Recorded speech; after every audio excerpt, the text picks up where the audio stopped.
What about the Q&A? Yeah, we're gonna start up a marble race and then I'll do the Q&A. Was that Fusion Final the highest level 1v1 you've casted? Possibly. It was definitely up there. I haven't really thought about that. Community maps. Should we do 16 community maps? Tell you what, that does sound like a pretty fun idea. Let's do that. Let's do community maps and see what kind of monstrosities people have come up with. I'll answer questions. I'm going to go through the Twitter questions that I got first so that you guys don't have to ask the same questions twice in a row. So I'm going to join here. Now, can I choose when to start this? Start countdown. There we go. Race starts in in 2 minutes. Should we give people 2 minutes every time? How does that sound? I can't remember how to do this. How do I turn off the lock? Oh, I did it. I pressed something that did it anyway. How do I go down? Oh, Q. Yeah. Q and E, of course. Okay. Yeah, welcome to the stream, everybody. If you do want to play the marble race, well, we just have a little chat here about Fusion and about Salt Mine. Then all you gotta do is type !play in chat. That's all you gotta do. Okay, with that in mind, one other thing I was gonna ask you guys is, do you want me to leave the Twitch chat on screen here, like I have, and just make the marble window a bit smaller, like this, or do you just want me to max the marble window? Like so. Which would you guys prefer? Just type max or small, I guess. Because I can max it. Max, yeah, we can max it. I don't know if we can make Twitch chat work with marbles on stream. I'm not sure if there's a section of the screen that we can use. Maybe there is. Hold on, let me try and figure this out. So if we do width 500, height 200 maybe? Would this work? Oh yeah, that might fit actually. If you guys start typing, then maybe this will work. Just having you at the bottom of the screen like this. Yeah, but it doesn't show !play obviously when people type that, so that's good. Alright. That should be decent. Let's get into some Q&A.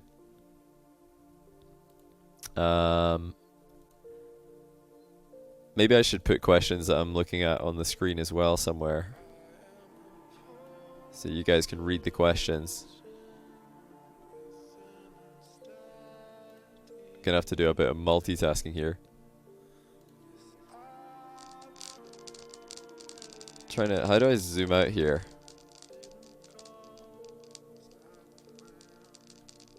Not sure how to zoom out. Oh, I'm actually near the front. Look at me go. Come on, Johnny boy. Get stuck in. We'll spectate ourselves. Come on. This is the 16th highest rated viewer map. We need to just go for it. I'll tell you what, guys, just to keep things a bit more simple so I can actually spectate the marbles every now and then. Oh, come on, mate. That is not what I wanted to do. Oh, dear. Anyway, yeah, I'm just going to read out the questions. I'm just going to read out the questions from Twitter. So I tweeted earlier on today, as I'm sure a few of you will be aware. I did tweet earlier in the day that I would answer questions related to Salt Mine and Fusion as well. So what we'll do this stream, besides watching this marble race, I'll try and spectate it as best I can. I'm not really in the running at all, am I? Oh my goodness, what is going on? Hold on a second. What is going on here? How do I go up in the air? I'm hitting the roof. We're stuck. Get me out of here. What is going on? What is this? Hold on. Before we answer questions, is this the finish line? You have to fight your way in? Wow. That's interesting. It's really hard when you get in here to get back out again. How do I get out of this place? Hold on, let me try. There we go. So it's like some kind of goalkeeper type thing. Some goalie type deal. Best tournament ever. That's pretty funny actually. Everybody just gets shot at the goalkeeper. That's quality. Yeah, congrats Rambo Fighter on winning that first race, by the way. Andy CFTW, thanks to the 6-month prime. Finished watching O'Callaghan Ferry, best tournament ever. I'm glad you think so, man. O'Callaghan Ferry was nuts. It was absolutely nuts. So, yeah, let me get to some Twitter questions here. And then after that, if your question hasn't been answered through me answering Twitter questions, you can ask your question in Twitch chat. Maybe I'll go back and forth. I'll start with this one from Will Tibbs. Do I have your Salt Mine lineup in mind already? If you mean player lineup, there will be no invites actually. It's a qualification process for everybody. So I'm not making any selections related to that. Radio War, thanks to the 3-month tier 1, welcome back.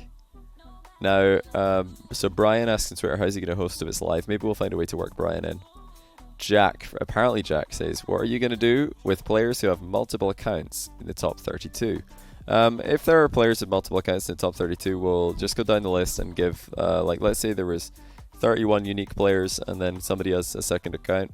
We would offer the 33rd best player in ranked the spot. So for anyone who's not sure what I'm talking about, to play in Salt Mine 2, you need to be in the top 32 players in ranked 1v1 leaderboard on the 19th of June at 3 in the afternoon Pacific time. Type exclamation mark play in the chat if you want to join this race, by the way. Now, yeah, so only players who are like the 32 highest rated 1v1 players in North America can play in the North American tournament. It's North America and South America for the North American tournament. And then for the EU tournament, it is EU and Middle East. Same as Fusion. Same as Fusion there. So yeah, if somebody has 2 accounts, we're just going to go down the list, give it to 33rd player, 34th, etc. Somebody says, can we have a gold mine where it's a bunch of gold players? That's a phenomenal idea, but I don't know how you can verify that people are actually gold and not smurfing, so it's probably too hard to do. Will there be anywhere to see who the current top 32 by eligible region actually are prior to lock? It's hard to tell just by looking at top 100. Now, there is nowhere that you can see that, as far as I know. You can't like go to a website and see who the top 32 American/South American players are. But so there are a few people who have been putting together lists on Twitter. Yeah, you just got to look at the rank leaderboard and know who's from where, basically. Was there any thought of writing the script in favor of anyone other than Fairy this year? It's a good question. Have a young rising star turning like Dries, Daniel Chronic. Those guys will have their time. They'll have their time. They just got to stay on the grind. It's frustrating for the younger players, obviously. Yes, there is an age limit for Fusion. For Salt Mine, sorry, because Salt Mine is sponsored by Psyonix in part, so it will be an age requirement of 15 plus. Gonna have a Salt Mine World Championship like last time? No, just 2 separate regional tournaments. Do you have any concerns about win trading to get to top 32? We can check for that. I'm working with Psyonix to check who's win trading. It's very easy to find out who's win trading. So that won't be a problem. All people who are win trading will be banned from Salt Mine qualification and from all of the future tournaments that I run. So that includes people who have already started win trading. It, stopping now is they've already blown it, so they probably don't want to do that anyway though. So because besides like my tournaments, there are other tournaments to play, and yeah, win trading is a quick way to get you just banned from absolutely everything Rocket League related, Rocket League competition related. Oh, hello Fularky, how you doing, buddy? Long time no see. So possibly no Chronic, definitely no Chronic, because yeah, 15 plus will be the age requirement. Look at all these marbles. But yeah, 15 plus. Let me just scroll down chat. Okay, I've missed a lot of chat. What is win trading? So win trading is where 2 players who are both very high rated queue up and ranked at the same time at a really late night hour on a low population server. So they're very likely to queue into each other, and then one of them just gives the other person the win. Just lets the other guy win for free. And yeah, doing so is very easy for us, myself and Psyonix mainly Psyonix. It's very easy for Psyonix to identify who's doing that, so we will just be banning everybody who tries to win trade to get up to a rank they're not supposed to be in. What about Fusion Oceania? I can't run tournaments that far away from me because, well, it's just like hard. Well, it's impossible, I should say, for me to include. Wait, a Gotcha Brew just landed in here? Hello? Did he just Did he just fall in? What a genius. Insane. Is Trick guy win trading? He's currently in a 32 win streak. I haven't got a clue if Trick is win trading, but he's banned anyway. I think he's also too young, but he would have been banned even if he's not too young, because he cheated in Fusion qualifiers. So yeah, the entire team who cheated in Fusion qualifiers, everybody involved with Mo shifters, momentum shifters, are banned from Salt Mine and all the future tournaments that I run. So yeah, bad move by them. But that's the consequences. Yeah, like I said, it's very easy for Psionics to identify who's win trading. It's very easy for Psionics to identify who is account sharing, like getting somebody else to boost their account. It's extremely easy to find this information out on the back end. So players who do this will be banned. It is as simple as that. There will be no second chances. No, but I don't know if Psionics intend to ban these people in game. I'm talking about ban from my tournaments. That's just the way I'm going to do it. If anyone, what happens if someone doesn't want to play and they're in the top 32? Then the spot will just be given to the 33rd player, 34th player, etc. I know Fairy Peak has said that he doesn't want to play. So, how do I check overall here? That season. Wow, 2 high finishes for YOLO RL. Congrats on that one. Yeah, Fairy Peak said he doesn't want to play, which is totally fair, because it's a pretty good high to go out on there with beating Khaled. And yeah, if somebody doesn't want to play like Fairy and he's in the top 32, then the 33rd player will be given a spot, and so on and so on. If someone else in the top 32 doesn't want to play, then the 34th player will be given a spot. You guys get the idea. So here's another question from Twitter. This is from Spencer Davidson. Do you feel that the calculated ground-based style of players like Khaled and Fairy will always be the meta for ones? No, I actually don't, and it's already like started to move away from that. And Khaled and Fairy, although they have, you know, tendencies to play more grounded and play more safe. I mean, we saw a flip reset goal from Fairy right before he said be careful. We've seen several flip reset goals and aerial goals from Khaled, in the air dribble goals.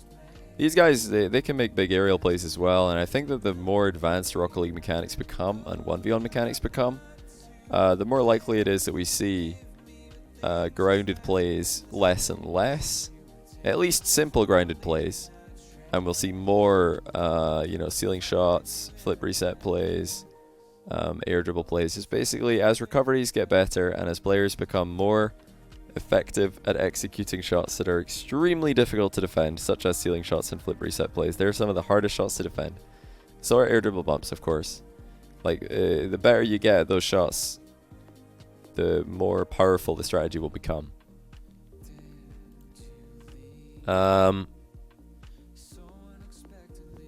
Mitch Ware on Twitter asking, will Fairy Peak be playing Salt Mine qualifiers? Well, of course he's still allowed to. He can change his mind and decide to play, but last I heard he said he didn't want to. And I'm not going to put any pressure on Fairy Peak to play. I'd love to see him play, but I totally understand if he doesn't want to. W full stop Butterfield diet full stop COM call now. Thank you. There will be bears for the 17-month tier 1. Welcome back to you. And also Dabby789 for the 25-month tier 1. Radio R with the 3-month tier 1. Let me just go and turn on the names here in the marble race.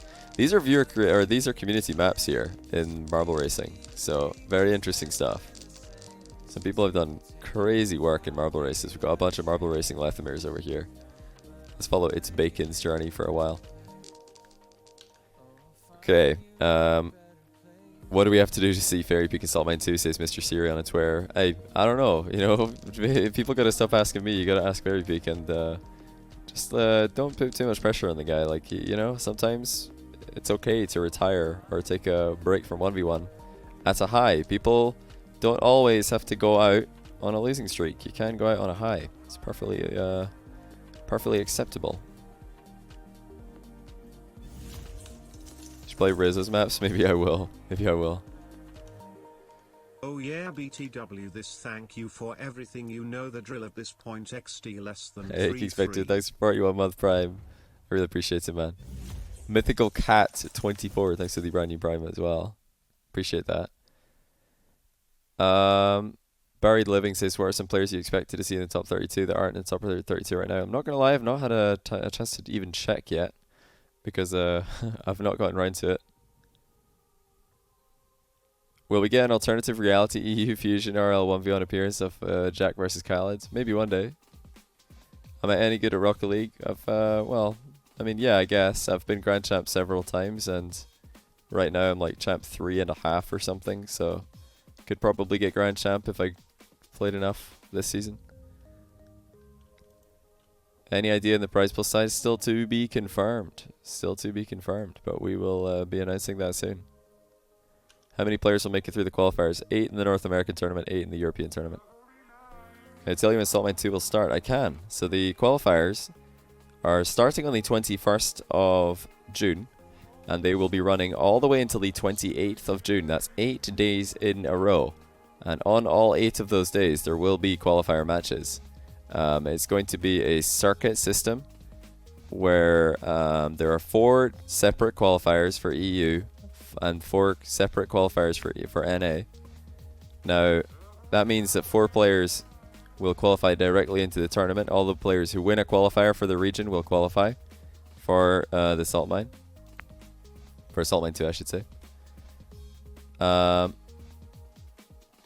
the other 4 players that qualify for each tournament, final stage, will make it in based on a point system. So there's going to be a point system. Now, the players who are the top 32 in their region will not just be invited to play in one qualifier. They'll be allowed to play in all 4. And they'll, it'll be a good idea to play in all 4 if they want to increase their chances of qualifying, because you get points based on how deep you run in every single one of the qualifiers. Now, the maximum amount of series that a player will have to play in a day is 3. That is if they go to the grand final of a qualifier. They'll have to play 2 series on the first day, which is the 21st. Second day, if they make it all the way to the final, they'll have to play 3. And then obviously if they win that, they're in. They don't have to play any of the other qualifiers, but there will be another qualifier starting on day 3. So it's day 1 and 2 is qualifier 1, day 3 and 4 is qualifier 2, day 5 and 6 is qualifier 3, and day 7 and 8, is qualifier 4. And it will be exactly the same as Fusion. So it's exactly the same as Fusion. Actually, I'm just going to start this one because I think we're ready. Oh, it starts in 2 minutes. Oh, I'm an idiot. Okay, whatever. Yeah, it'll be the same as Fusion. So we'll do the EU qualifier matches first in the day, and then after those, the NA qualifier matches will be happening. Now, I'm looking to get a lot of community casters involved. Yeah, press start. I didn't think it was... I thought it was just going to start the race now, not count down 2 minutes. My bad there. Now... Yeah, I'm looking to get a lot of community casters involved, and hopefully we'll be able to broadcast every single qualifier match for you guys between my channel and all of the other casters that I'm going to bring in. Now, unlike Fusion, I don't think all the casters who do the qualifier matches will be casting the grand final stage, because there are less matches in the grand final stage, and there's more matches broadcasted in the qualifier stage. So it's just not going to be enough work to go around, but we'll see who we can get. It's yet to be confirmed. Do you have to be a streamer to take part in the Salt Mine? You just have to be top 32 in your region. Am I looking for a community tournament organizer to do a B stream? I've already got casters in mind that I'm reaching out to do B, C, D, E, and F streams. I've already reached out to dozens of people to get involved, so I don't need anyone to come to me. I've already reached out to everybody who I want. Or I will reach out to everybody that I want, essentially. Oh, does this work? Oh, it does! I'm actually so brain dead here. Where are the marbles? Speaking of brain dead.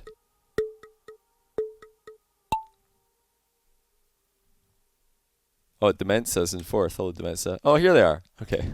I couldn't find them because then I turned the names off. Of course, of course they would be here. What am I doing? Whoa, whoa, whoa, whoa, whoa. Excuse me, Evian? Hello?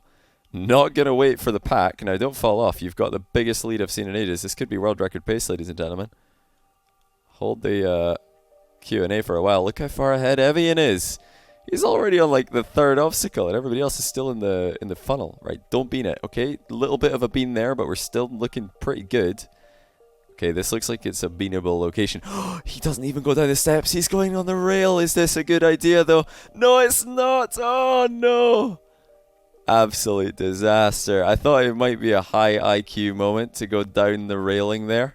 Turns out it was incredibly stupid. Unlucky there, Evian. You were probably on world record pace. Now, okay, Copper Spikes. He's also been... okay, for goodness sake. Every time I go on somebody's POV, they just fall. Yep. Yep. Do you have anybody not falling yet? What's up is going to be the first person not to fall. Oh, look at the marble. That's cool. Look at him. Go. Beautiful. Okay, so I'll take some more questions from Twitter here. Will I be doing player interviews this time? It depends. The reason we only had we only had 2 player interviews for Fusion is because most of the days we were already pretty far behind schedule, so we couldn't do interviews because we were just too late in the day by the time we got around to it. Somebody says, how many followers / subscribers did you gain from Fusion? Was that the first tournament on the esports tab? Was it the first Rocket League tournament on... Do you mean if this guy means the esports button? I believe it was the first community tournament on the esports button, unless maybe one of the League of Rockets streams in the past was on esports button. I don't remember if they were. Do any of you remember? Did we have like 12 Titans Year 2 on the esports button? Was it? Oh! Will Tibbs! Oh, I feel so bad for you, mate. That was a good try. You wanted to style on everybody. You wanted to style. Yeah, let's just get in position to see if anyone can blast off into the bin. Oh, hold on. Oh! We almost had a bin man there. There's the win. Okay, how many followers did I gain? On Twitch, I think. Hold on, I could tell you exactly, because I know on Sullynome you can check this kind of thing. Let me just check for you guys. How many followers did we gain on Twitch through all the Fusion streams? It's something crazy. Like, it's absolutely a ridiculous amount. Okay, so I think before Fusion started, we had something like 180,000 followers. No, we had 170,000, I think. And I think we gained like 38,000 followers, which is it's insane. I don't know how this how this happened. Yeah, we gained 38,000 followers ish. Maybe, I don't know how many. Maybe a bit less. Maybe like 37,000. I'm not 100% sure. Something in that range. So we gained a lot of followers. Now when it comes to subs, I think we got something like 2,000 more sub points than we started with. Maybe it was 1.9. I think we had like 900 or 1,000 sub points. I don't remember which one. Now we're at 2.8k. So we're actually only 200 sub points off the all-time stream record.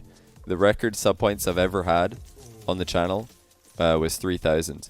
And we reached 2.8k during Fusion without alerts, which blows my mind. It absolutely blows my mind. I did not expect that at all. So yeah, big thanks to Psyonix, big thanks to all the people who helped run the tournament, and big thanks to all of you guys for hyping up the event.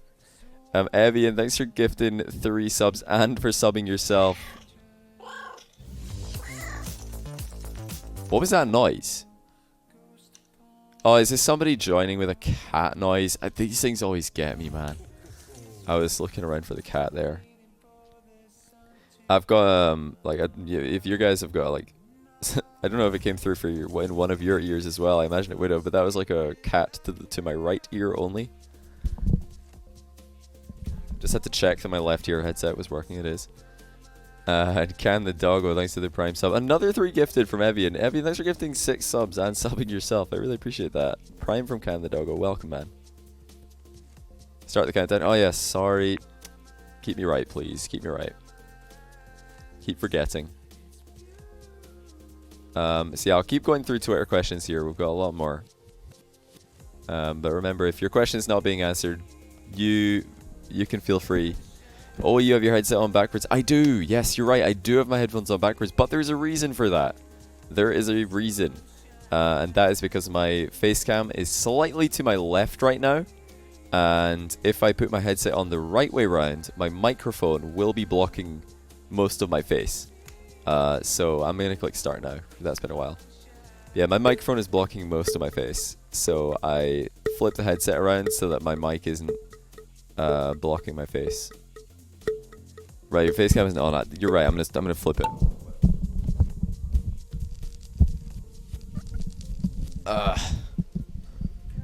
Sorry. Let me just catch up to the marbles in a second. But yeah, this headset's pretty good because it's completely interchangeable which side I've got it facing, or which side I've got the mic on. So I can flip it to depending on where I want the mic to be. But yeah, I'm not using my face cam tonight. We're just chilling out. Okay, next question. Can you address the conflict of interest of Civic sponsoring tournaments and his own team competes in?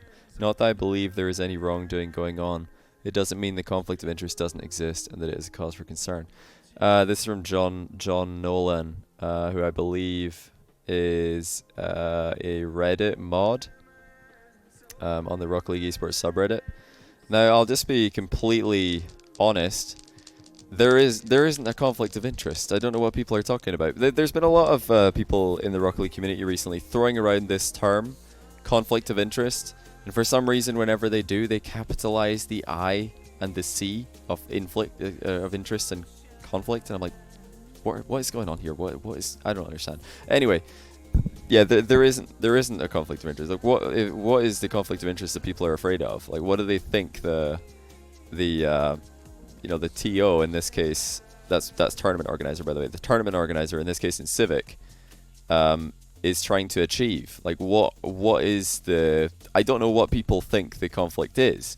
You know, a conflict of interest is where. Well, I mean, let's just look up the definition, because I don't think people know what it means. They're throwing it around. I don't think they know what the definition is. So I'm just going to read out the actual definition instead of telling you guys off the top of my head my version of it. So people say a situation in which the concerns or aims of two different parties are incompatible. Now, I don't think that is the version that people are referring to. I think the version that people are trying to bring up is the second definition, which is a situation in which a person is in a position to derive personal benefit from actions or decisions made in their official capacity. I think that second definition is the one people are trying to lean towards. So let's think for a moment. Let's, for argument's sake, think, okay, what kind of personal gain could Civic get by his actions? What could people be talking about here? Now, the one that I think everybody is referring to is, okay, in Civic's team, Sandrock Gaming are in the tournament and he is running the tournament, therefore it's not right. Some people for some reason think that a team shouldn't be able to run a tournament and invite other teams to participate. Now, if they think that's a conflict of interest, they need to start looking around at the fact that this happens in... This cat noise is getting to me, man. Multiple people have it as well. But yeah, this happens all over the place. It happens in esports. It happens in sports. Like, plenty times you'll just have a team being like, "Hey guys, yeah, we're gonna run a tournament. Who wants to play?" So even if this was called the SRG Invitational, if it was called the Sandrock Gaming tournament or something, and it was branded, all the branding was Sandrock Gaming, everything, which it isn't, by the way. But if it was, that would still be fine. It wouldn't be a problem. Nothing wrong there. What's happening exactly? Now, I think the one thing that people keep on bringing up is that, okay, Sandrock Gaming were seeded third or whatever. How's that fair? With Civic running the tournament. Commentators, or did it have to joyful out of Civic's deep pockets? I'll get that in a moment. I'll stay on topic here. So, talking about seeding. in the context of InCivic running the tournament? Well, InCivic didn't have any input at all in the seeding, because that's not his area of expertise. I handled that. I was the one who handled seeding. So anyone who wants to talk about seeding, you can talk to me.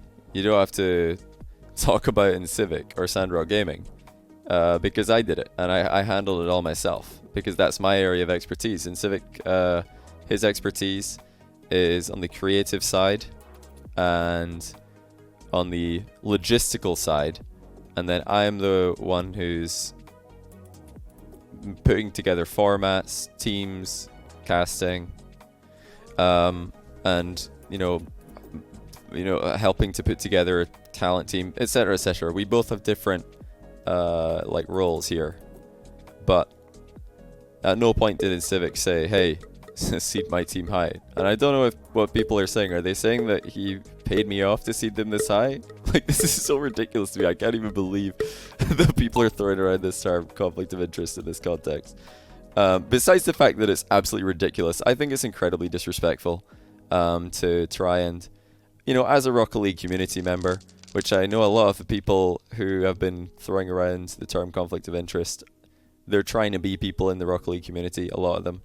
Now, if you're trying to be someone in the Rocket League community, you probably don't want to be randomly throwing around accusations with zero basis and then expect to actually make it somewhere in the scene. Because, I mean, I'm not going to speak for anyone else, but I'm not impressed when I see this kind of attitude from people. Just trying to cast doubt on someone who has been nothing but professional and nothing but a supporting force in the scene, which is InCivic in this case. And I've seen it in the past with many other people. Just, I don't know, some people just love to cast doubt around and try to encourage the community to grab their pitchforks and get angry for no reason. And the only people who look stupid in these situations are the people trying to start the witch hunts, because I have no time for it. So in answer to the previous question, can I address the conflict of interest? There isn't one. What is the conflict of interest? If the conflict of interest, which I'm assuming is seeding, don't be silly, I did the seeding. And the reason SRG were seeded so high in the qualifier is because they're extremely good in what they were probably the best 1s and 2s team on paper going in. Only Vitality could really be in the conversation for 2s. Only Dignitas could be in the conversation for 1s. So they're top 2 in both of those. And then 3v3, they've proven that they're probably like RLCS quality, so no brainer. They're obviously going to be very high rated in this format. I don't honestly know what other conflict of interest people could be talking about. I have no idea when they're talking about this. Yeah, seeding, if people have problems with it, they could talk to me. This cat, man. Because yeah, InCivic didn't have any input on the seeding. That's all. It was all me. But you did the seeding and you're friends with InCivic. Well, guess what? The people who seed RLCS are friends with various RLCS players and teams. Does that mean that RLCS seeding is conflict of interest as well? No. It's stop being so silly. Like, this is insane. This is insane. Who does the seeding exactly? If not someone who's probably friends with one of the teams or players or like tournament organizers. Like, it's a pretty close-knit community. The people who do seeding for RLCS, people who do seeding for all the tournaments know lots of players and teams, but that doesn't take away their ability to be completely professional and completely impartial in their decisions related to seeding. And likewise in my case, when I'm seeding teams, I'm not thinking, oh, how can I rig this to make a certain matchup happen, or oh, how can I rig this to get a team deep in the tournament? Like, I'm just looking at the results on paper and thinking, okay, where do these teams stack mathematically? Not who do I think is going to win a matchup, but based on results and actual factual evidence, who's going to win. That's how I do my seeding. And it's how you end up with matches like Astral Chaussette versus Khaled Ahmad in 2v2 round 1.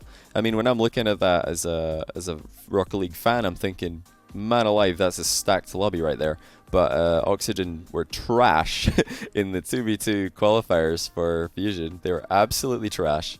They were the worst performing team in 2v2 qualifiers by far.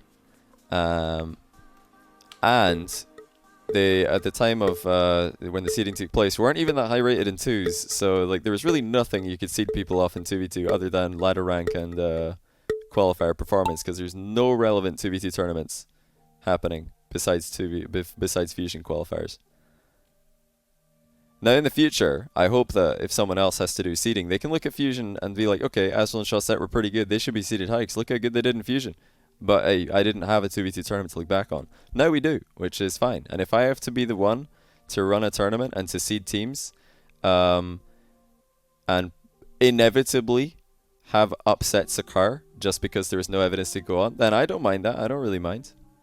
I don't think it legitimately hurts my credibility in the role. What on earth's happening here? Holy cow. And I don't. It wouldn't bother me if people did rate me any less as a Rocket League analyst because there were upsets in 2v2. Got the NA 1v1 and 3v3 right. I think every single match in those brackets went according to seeding. Like just did it all based on past results. It's all just maths really.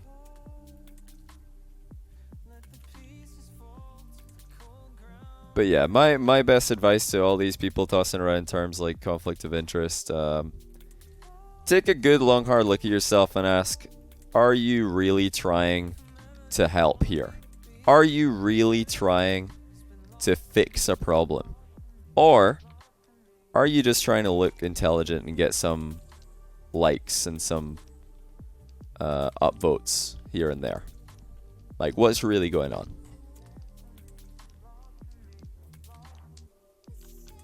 That's what I would say. Take a good long hard look at yourself. Who's the GOAT in 1v1? Fairy Peak for sure. Do you think Omar will play place well in Salt Mine? He's got quite a chance to qualify. Do you think Rogue can be top 4 in A? It can be, yeah. Fairy and Calendar technically won a series, so there'll be a rematch. I think Fairy's done with ones for now, but maybe in the future if we're lucky. Do I know the TO Rocket Core? I'm afraid not. I mean, maybe I do, but it doesn't ring a bell right now. Does it annoy me when casters say things like musty flick and fusion? Nah, casters can say whatever they want. Now, I try not to pigeonhole myself into calling things like musty flick or cucks or pinch or whatever. I don't know. Naming, like Cole said, waterfall for when a ball dropped down off the backboard. I don't say these things because I think it's kind of silly, like to just generalize everything into term when it's not even sensible to new viewers watching, and I don't think it does a very good job explaining what's actually happening. But that's just me. If other casters want to do it, they can do it. I don't really care. We didn't have caster meetings before Fusion where I said, okay guys, here's your list of things you're allowed to say and not allowed to say. Nah, I just said, okay guys, good job yesterday, good luck today, let's do this, you know? They can cast however they want. If people want my advice, they'll ask for my advice. I don't go around handing like tips to other casters. I think the casters did a great job, and they can cast however they want. Hey Dabby, thanks for gifting Flarky's 1 year sub. Welcome back, Flarky. And I got you, bro. Thanks for the 5-month prime, 16 in total. Yeah, thanks. I really appreciate that. He says, did Psyonix pay all the commentators? What, for Fusion? No, in Civic paid the commentators. You're so humble and amazing. Yeah, I'm pretty amazing. Not so sure about humble. Who are my casting influences in any sport? I don't really have any particular names that come to mind, but you know, I used to love watching football commentary when I was younger. So that kind of like style of commentary where you let the game like almost cast itself, like if especially in 1v1, this is really important. You need to let the game breathe. You can't play by play color a full 1v1 series because it's just gonna be so like silly. You have to like let the game breathe. You have to build tension. So I think that happens pretty well in football commentary in the UK. So I definitely like draw some of my inflection and some of my tendencies from that, just naturally from listening to it so many times in the past. But honestly, the biggest inspiration for my casting comes from esports. I used to watch a lot of StarCraft 2, where loved watching. I still do actually love watching matches or watching StarCraft games casted by Tasteless and Artosis. I think their synergy is really amazing, and they also like swap roles. You know, maybe Tasteless is the more play-by-play kind of guy, and Artosis is the more analytical kind of guy. But they'll go back and forth in like extended hype moments, and they'll go back and forth in extended moments of like not a lot of crazy stuff happening, conversational style, you know. So that's a big inspiration of mine for sure. Now, I watched a lot of League of Legends as well when I was in university. And yeah, I hated, one thing I hated most in some League of Legends casting, I'm not going to say any names because I don't think it matters, but I hated when a caster would be just making stuff up. And I could tell that they were making stuff up because I was a fairly high rated player. I got to Diamond 1 in League of Legends, so I knew my stuff, and I wasn't mechanical at all in League, which will come to no surprise to people who know how bad my Rocket League mechanics are. I was very much like a player who'd win games based on decision making. So when casters are talking about like strats, and I'm like, this guy has no idea what he's talking about. I'm a Diamond 1 random player and I know more than you. I hated that. I hated when casters would just talk nonsense. So, that was a big motivator of mine when I'm trying to cast. I never make stuff up. I only tell like what I'm confident about and talk about what I'm confident about. There's no point pretending that you know something you don't. Because, yeah, the viewers will know. The viewers will know. Do I play chess? I've actually been playing a fair bit of chess recently because of when chess started popping off on Twitch. I was like, oh, this is cool actually. I remember playing a lot of chess when I was younger. Never did tournaments or never did lessons or anything like that, but I did know how to play the game, and I knew the basic strategies, like some very basic tactics and openings and stuff.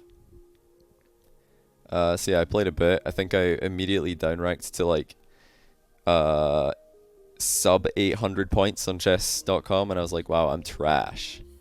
But then yeah, I played a lot recently and got up to like 1150. So I was like, okay, I'm not absolutely trash anymore. Still trash, but not as trash as I was. Oh, Chrissy J with the comeback. He's bumped him. Oh, he sneaks it. Unlucky there. Underscored.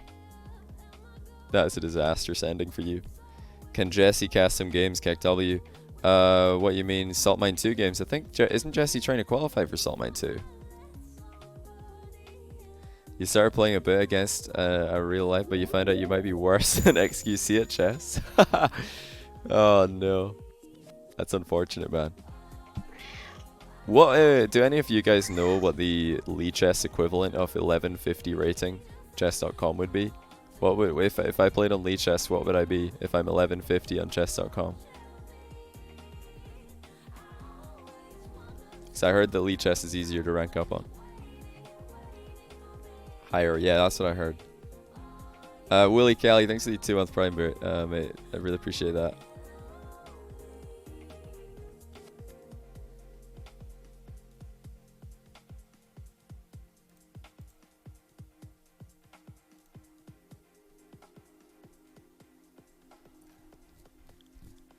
Okay, let me answer a couple more questions from Twitter. I've got a lot of repeat questions here, so I'm not going to answer them twice.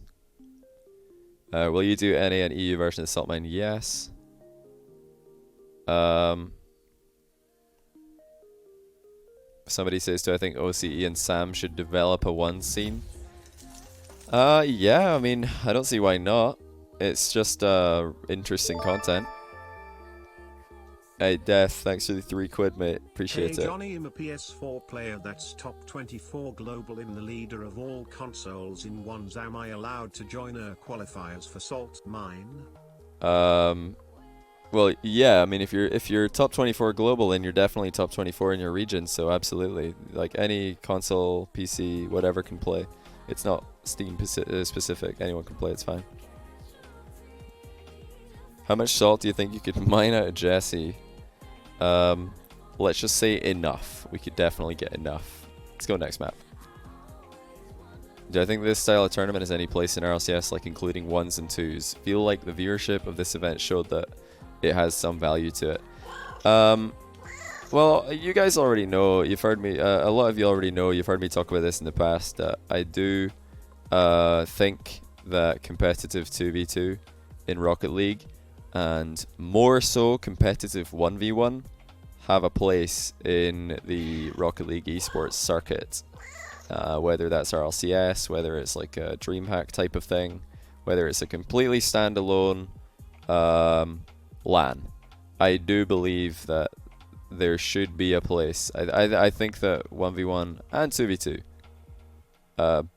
would both flesh out the Rocket League esports scene more.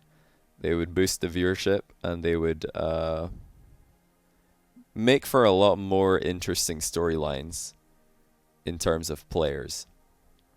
Now, I'm sure that some 3v3 professional players will disagree, and that's fine. They're allowed to disagree. I'm sure that they'll say that it's bad because it takes money away from the 3v3 scene. Personally, I don't see how that's a problem. Like, you know, if there's money in 1v1 and you want to win it, get good at ones, lol, you know? Like, I don't really mind having, like, if the overall, like, Rocket League prize pool for the year increases, and, you know, some of the 3v3 money is, like, let's say that, what was the Rocket League prize pool last year? Like, in the millions? It was, like, it was a lot, right? Let's just say, I don't know what the overall prize pool was, but let's just say for the sake of discussion, that the total amount of money won in Rocket League tournaments last year was $2 million. I don't know if it was. Let's just say it was 2 million. If the following year you had 2.5 million in Rocket League tournaments, however, only 1.5 was from 3v3, and then 500,000 was 2v2 and 500,000 was 1v1, I think that would be better for the scene, because overall you've got more money in the Rocket League esports scene. And the fact that you're taking some of it away from 3v3 is fine, you know? If those 3v3 players want to win the 2v2 and 1v1 money, just get good at those game modes. It's not a problem. I do think it would be hard for some players to get good at those game modes, but esports isn't supposed to be easy. I think it would be better myself, but that's just my opinion. But yeah, you don't have to look any further than the numbers of the grand final for Fusion. Tournament was already done, you know? Vitality had already won the tournament, and still we had a viewer peak of like 2,000. We had a 10% increase on the previous viewer peak for the weekend, because during the 3v3, oh no, during the 2v2 Vitality vs Oxygen, we reached 21,000 viewers, and around about 6,000 watching on various, what do you call them? Oh, we just sneaked through here. Yeah, we had 21,000 on our channel. Is this going in? Holy cow. Calculated. Amazing. Wow. Straight in. But yeah, we had a roughly 10% increase of viewership in terms of viewer peak for the 1v1 grand final, even though the tournament was already over. Now, I do know, yes, it's on my channel, and maybe some people are not watching my channel when I'm not casting. This is like a fair argument to make. However, you also want to look at the fact that that went to game 7. The 2v2 only went to game number 4. So yeah, I know there's other factors, but you still have to, you know, look at the fact that no way, are we calculating this again? This map's insane. You still have to look at the fact that the numbers for 1v1 viewership were there, and this is a game mode that people aren't accustomed to watching, and they're still tuning in to watch it, even though it's like totally new to them. A blockade. Amazing. Have to wait for more marbles. Highest viewer count you've had for a 1v1 series? What do you mean, like a show match? Maybe like, I don't know actually what my highest for a show match is. I think my viewer record before Fusion was the European Invitational, which was like 6,000 we peaked at. And during Fusion we peaked at 23,000. 23,131 according to Twitch. I got you, bro. Thanks for gifting this up to J-Wells. Welcome, J-Wells. How you doing, man? 6-month resub there. Copy Guy, thanks for 20-month Prime. 20 months, I guess. I guess you're right there. Welcome back, buddy. Thoughts on hoops? Personally, I feel it's underrated. I love hoops, yeah. It's really cool. I do want to see a different version of hoops where the ceiling is higher, because it feels a bit claustrophobic. I want to see 3v3 hoops on a much bigger map. That would be super interesting to me. Is it going to be top 8 or 10 qualify for Salt Mine? Top 8. Anyway, let's go to another Twitter question here while we watch the rest of this race. Why did you get rid of the -600 highlight message in chat option? The reason I did that is because some people were abusing it and trying to write messages that were rude. There was a few things that were done for moderation in the chat during this tournament, just to try and keep things under control, because it was getting a bit crazy at times trying to moderate, like all the people trying to speak in French, even though they know that they're not supposed to, just because they're trolling, and trying to prevent people from saying things that they really shouldn't be saying. Wait, what's going on here? What's going on here? Is this like a trap door? Oh no, this is the finish. What am I talking about? We've already finished. I'm an idiot. Let me keep scrolling here through Twitter questions. If they are all in the top 32, can multiple from the same team organization get in? Yeah, two players from the same 3 team can make it into the Salt Mine. No problem there. 1v1 is my favorite game mode to watch. Can't wait for Salt Mine 2. Saga, I really appreciate the 2-month resub, mate. I'm looking forward to Salt Mine 2 as well. It's going to be great. When is Salt Mine 2 starting? The qualifiers start on the 21st of June, and they will go on until the 28th of June. The actual tournament itself starts on the 1st of July, and it will run until the 5th of July. Will you let the player who cheated in place of Ali, Trick 511, into Salt Mine? No. No, I will not. I think he's too young anyway, but if he wasn't, he would definitely not be getting in, because cheating like that is beyond disrespectful to me as a tournament organizer, to the community who are watching and supporting, and to the opponents who you're taking a justified spot away from. So no, nor will the team who enabled the cheating to occur. They are all barred. And like I said earlier, it's very easy for Psyonix to tell me on the back end, hey, this account is actually this player playing under a different alias, and this account is being boosted by this guy who's playing on it. This account is win trading. So if people are trying to cheat to get in, they're not getting in. It's very easy to spot. They're all basically just doing themselves out of future opportunities. So yeah, not a good idea. Look at how close this is. All the races have been so close in size, and for some reason this one's the biggest. Congratulations. Right, next race.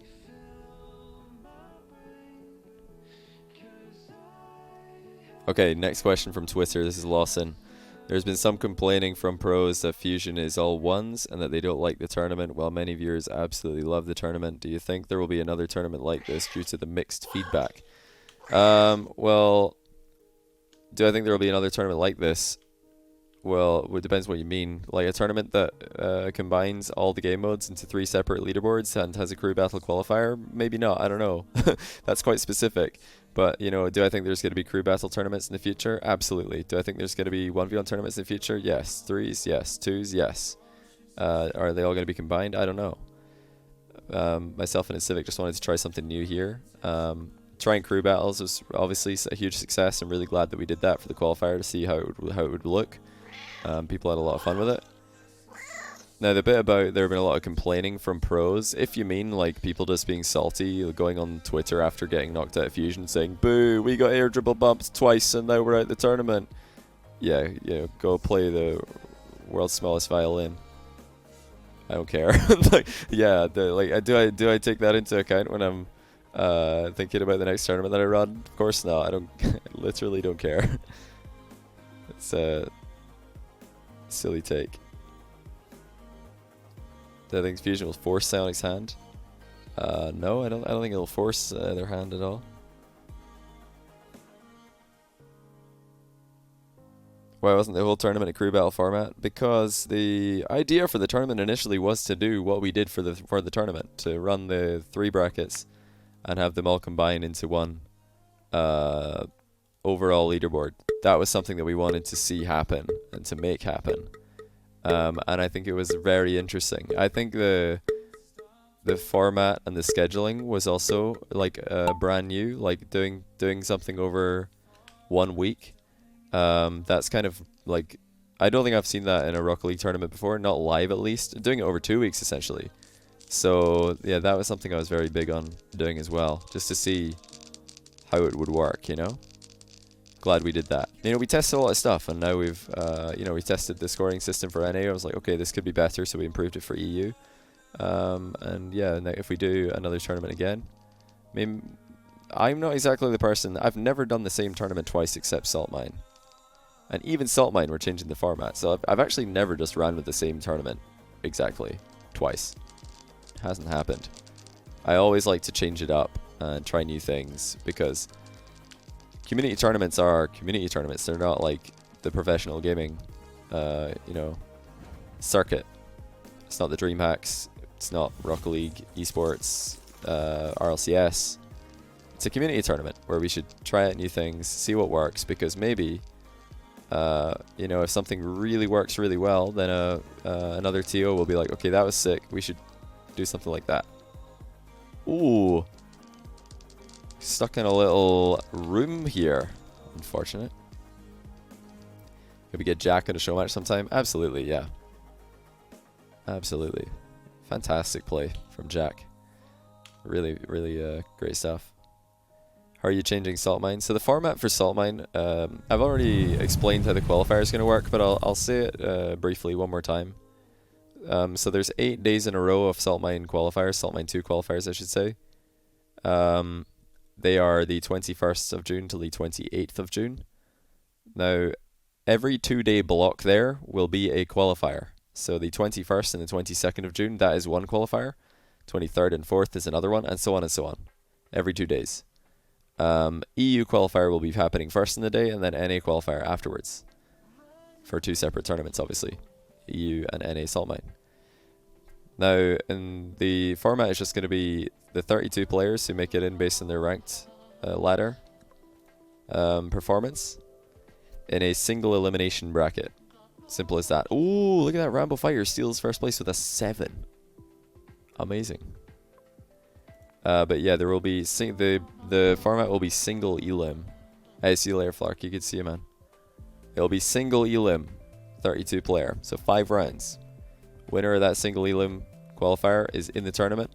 The rest of the players will be given points based on their performance. So the guy who finishes second will get the most points. The guys who finish in the semifinals will get the next most points, and so on and so on. And yeah, the first 2 rounds of each qualifier will be played on one day, and then the next 3 rounds, the final 3 rounds, will be played on the next day. If that makes sense. I'll be putting out like a graphic of all this very soon.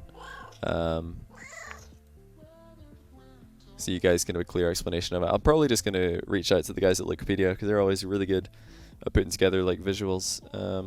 And this one's quite easy to understand. Times for Salt Mine. The EU qualifiers will be starting off at... wait, when will they be starting again?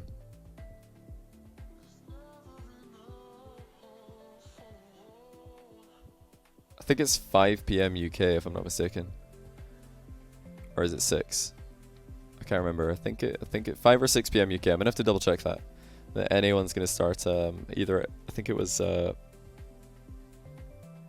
10 or 12 UK. No, Salt Mine 2 will not conclude with Worlds this year. Let me keep going here. How many people allowed in Salt Mine 2? 32 in each of the qualifiers. Well, 32 players will be allowed to compete in the qualifier stages. The qualifiers is there's 4 different qualifiers in the qualifier stage. So the same 32 players will be allowed to play in all of them.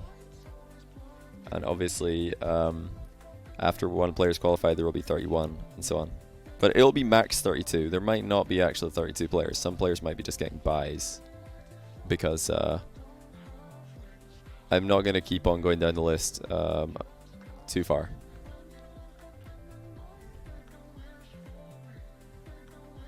A lot of people are asking, like, why wasn't the main event crew battle? Well, the main event wasn't a crew battle because we wanted to do the main event. That's why. Because we wanted to do this main event. And I'm glad we did. I think it was a real success. And now that we've seen how that works, it's just really good to know for the future. In terms of scheduling, formats, and you know, system.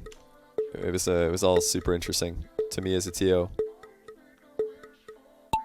But yeah, I love crew battles, so I want to see a crew battles tournament in the future, whether it's me running it or someone else. I don't really mind. I'll probably run another one in the future at some point, just an actual crew battle tournament. So if that's the answer you guys are looking for, then yeah, sure. I'll probably be doing one at some point. Don't have it in the plan. Don't have it planned out right now though. Wait, how is this guy stuck here? Jack, what you doing, mate? Wait, is Ward up sneaking through? Oh, he's slightly beamed. Is he getting bumped though? No. Totally beamed. Was impressive how Fairy Peak played. Yeah, of course. Also, the sky is blue. Can people from the same team compete in Salt Mine? Yes, like Ahmed and Khaled. Yep. Oh yeah, I didn't explain to you guys what the format for the final stage is going to be. So the final stage of Salt Mine 2 is going to be double elimination into single elimination. So you start off with 8 players. They play double elimination until the top 4. So 2 players will qualify through winner bracket, 2 players will qualify to top 4 through loser bracket. But then instead of finishing off the double elimination bracket, you switch to single elim. I know some people are going to be like, this isn't fair, this guy's allowed to win the tournament after losing a game. Welcome to, like, say hello to the World Cup, the most popular sporting event in the entire world. Where you can lose 2 matches in your group stage and go on and win the tournament. And that is not a problem. It's fine. Preferred round robin, you want to see all matchups?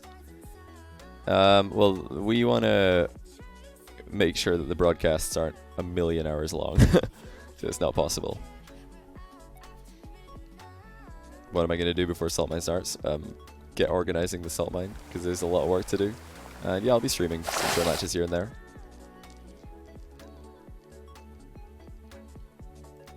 But yeah, personally, guys, in my opinion, I don't like a tournament being decided by double elimination. I don't know. Did that for TEI and I was like, final stage should probably have been single. This is too much. I don't know. I don't like double elimination too much. I got a bit carried away with TEI. I was like, yeah, let's just go for the most matches possible. Group stage into double elimination. That's so many matches. Yeah. Content. Community is going to love this. And I think it was still a huge success. Wait, what happened there? What did I just skip? Was that a world record?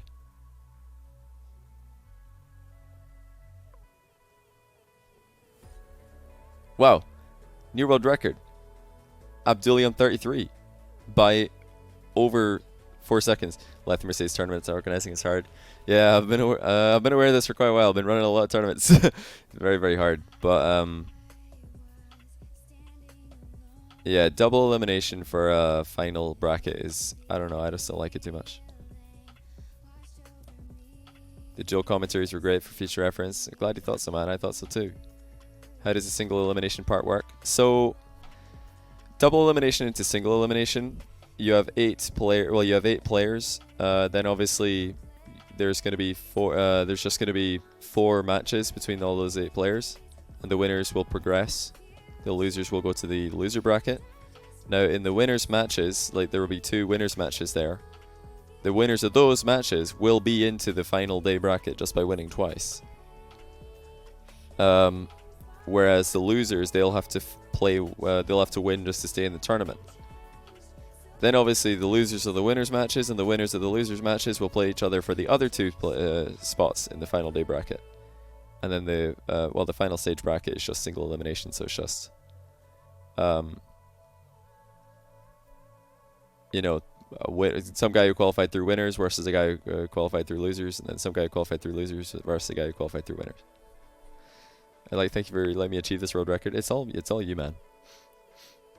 Early predictions for Salt Mine 2 Dark Horse run. I mean, is apparently Jack even a dark horse anymore after how well he played? I don't know if he is. I think the real dark horse of Salt Mine 2 might be Ahmad. Ahmad's insane at 1v1. But we never get to see him play because he's on Khaled's team. So Khaled always plays the ones.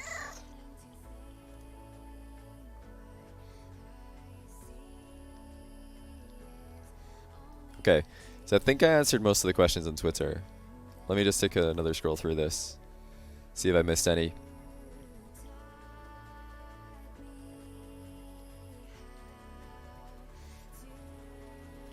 Jesse is the dark horse.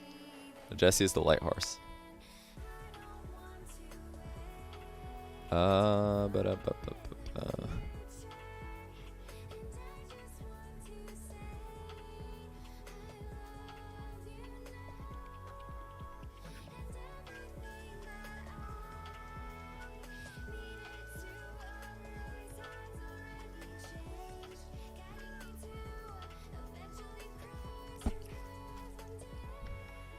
Left, I'm not sure if you're still here. One other thing that I've learned with tournament organization is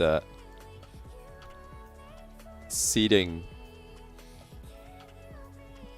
doesn't. Yeah, I never want to do this too early. It's something I've learned in the past, and I waited until almost the very last day for Fusion to seed the teams, last minute, just on purpose, because I think you can always do a better job, like when you have more evidence, you know.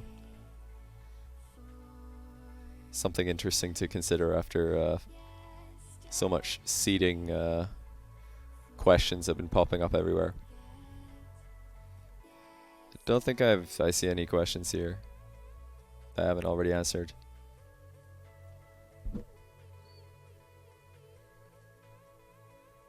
When does our LCS start up again? I don't know, man. Do you think there should be any kind of penalty? That's an interesting question. Do you think there should be any kind of penalty for players who abandoned the previous salt mine in the middle of the competition? Actually, I don't. I don't think so. Now, in yeah, word up. I just noticed that right now. Actually, I'll get to that in a second.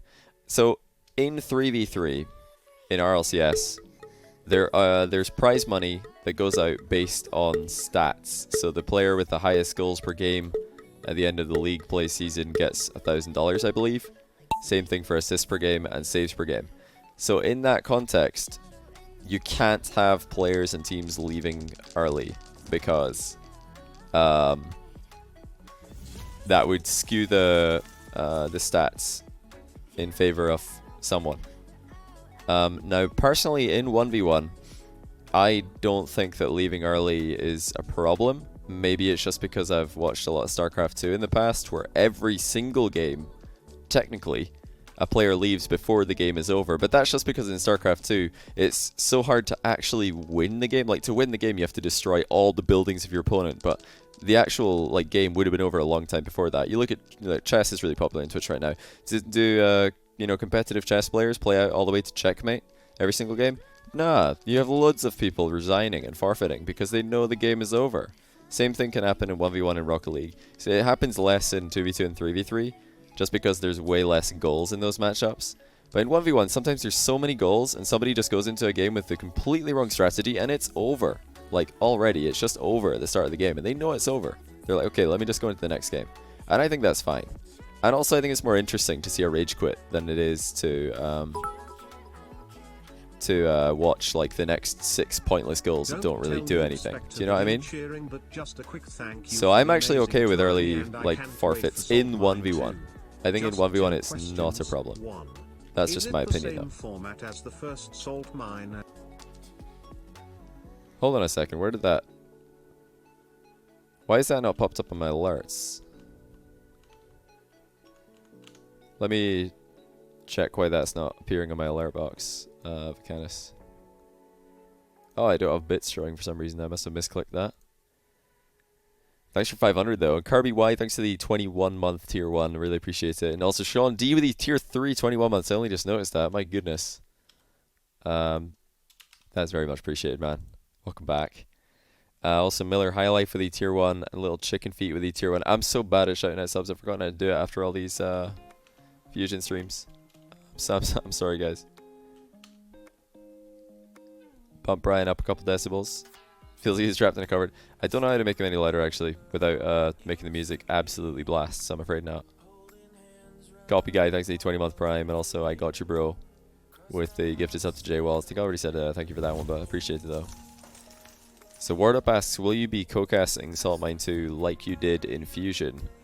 Love you as caster, of course, but Shogun undeniably added a nice flavor to the casting. I'll be co-casting Salt Mine, yeah, for sure. I don't think I'll be casting all the matches as well. Gonna try and bring in some other casters. Maybe just instead of casting the entire thing myself with one different co-commentator every time. Might try some different combinations. What do you guys think about that?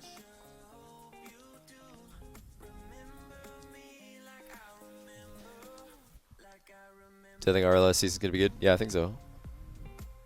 I agree, Rage Quits are more interesting. Yeah, definitely.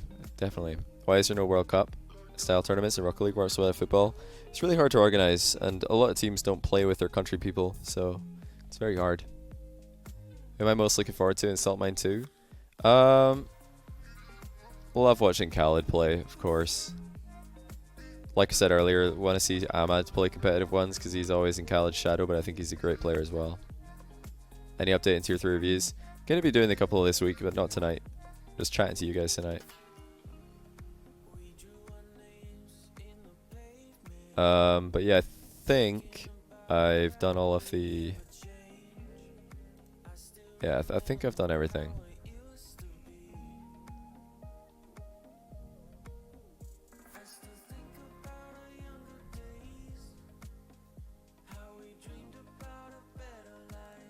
But yeah, okay, I've answered all the Twitter questions, I believe, guys.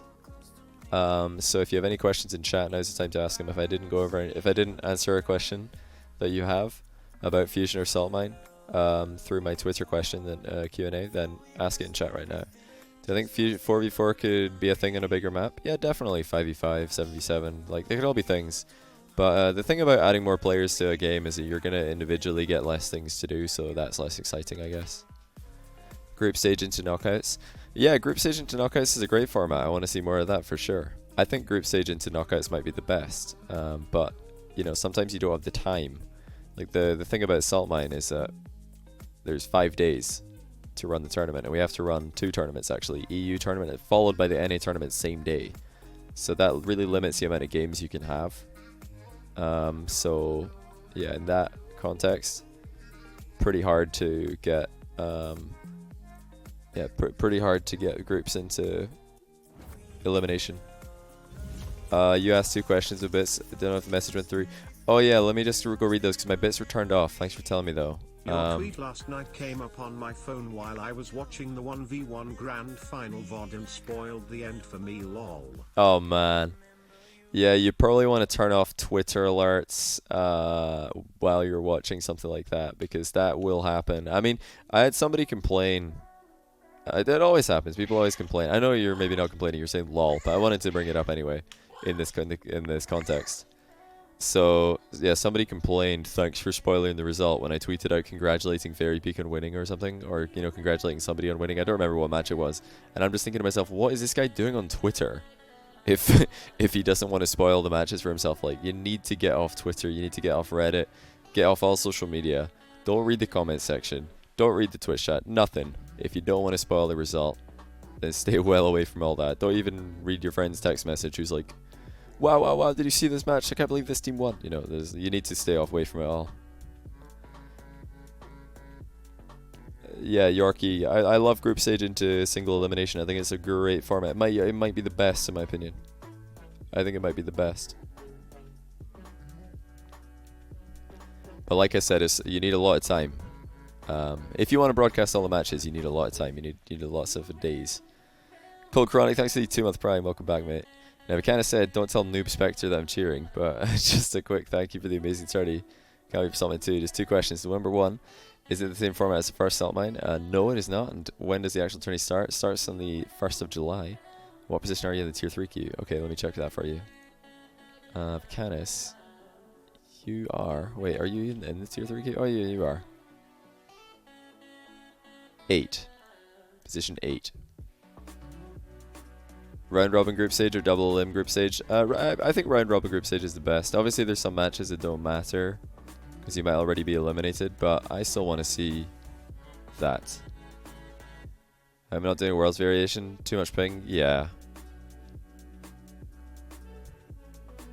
Thought we'd just keep it separate for now. Do I think any 3s mains will come through and shine in Saltmine 2? Yeah, I do. I do.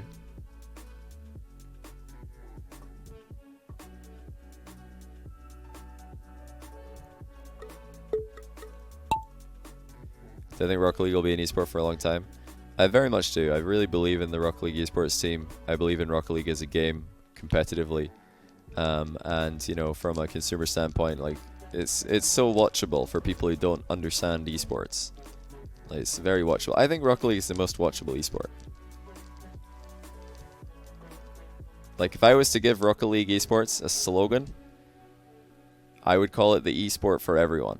Because it is. Like, Rocket League is E for everyone, and Rocket League esports is so easy to understand that literally your grandmother who doesn't know how to turn on her laptop, she could watch it and understand what's happening. Yeah, this guy's getting destroyed. Oh my goodness, he's just getting clapped here. Oh no. Absolute disaster. So what is the... I can't remember what the Rocket League slogan is. Oh wow, this is cool. Look at these obstacles, man. What is the Rocket League slogan again? Is it the most exciting esport? I can't remember. I think it might be. But if I had to come up with a new slogan, it would be the esport for everybody. Rocket League, the esport for everyone. Do I know if Flakes is playing Saltmine 2? Haven't got a clue, mate. Will you do another tournament like Fusion? Maybe another one like it. I mean, like I said earlier, I've never done the same tournament twice in terms of format. I've never just copy-pasted a format. Always try something different. So, chances are I'll probably do something different. But, yeah, there may be elements that are similar. Will there ever be another 12 Titans? I don't know what League of Rockets is up to these days. Haven't talked to him in ages, but I hope so. I mean, I hope he does another one because, you know, I want to see it. What do I think Sonics could do about the Middle East region to improve their visibility? What do I think they could do to improve visibility? I don't know. Donate them a bunch of glasses. Nah, I'm joking. Just have more Middle East tournaments, I suppose. But that's fairly self-explanatory. What community event am I most looking forward to besides my own? I'm really hyped about APL, Asian Pro League. That's super exciting, seeing a big tournament for Asia. I'm really excited for OCE as well. I just love seeing the other regions, you know, South America. I love seeing the other regions get to compete as well. Because EU and NA already have everything. We already have it all. And obviously I'm running tournaments for EU and NA, but that's, you know, I'm from EU. And I cast EU NA tournaments on the, you know, Rocket League Pro events. So this is my specialty. You know, I'm not going to pretend to be an expert of the OCE scene, the SAM scene, the Asian scene. I'm not an expert of these scenes. But I am an expert of the EU and NA scenes. That's why I do tournaments for these scenes. I try and include other regions where I can, like Middle East and South America, because the ping isn't completely unplayable. Rank 1s, 2s, and 3s in watchable order. Well, I think the easiest to watch in terms of from 1s, 2s, and 3s for, I mean, it depends. Do you mean a complete noob, like somebody who's totally new, watching it? Like this guy just took first with 2 different totals. Because if you mean which one of 1v1, 2v2, and 3v3 is easiest to watch, as a completely new person, well, probably 1v1 because there's less players. But I don't think it really matters, because I do think that 2v2 and 3v3 are very easy to watch as well for complete newbies. So they're all very easy to watch.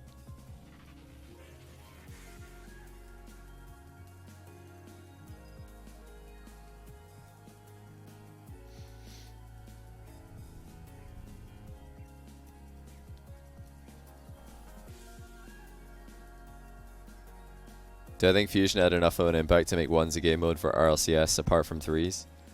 I would be surprised if it did, but I do know that Psyonix and the Rocket League esports team are very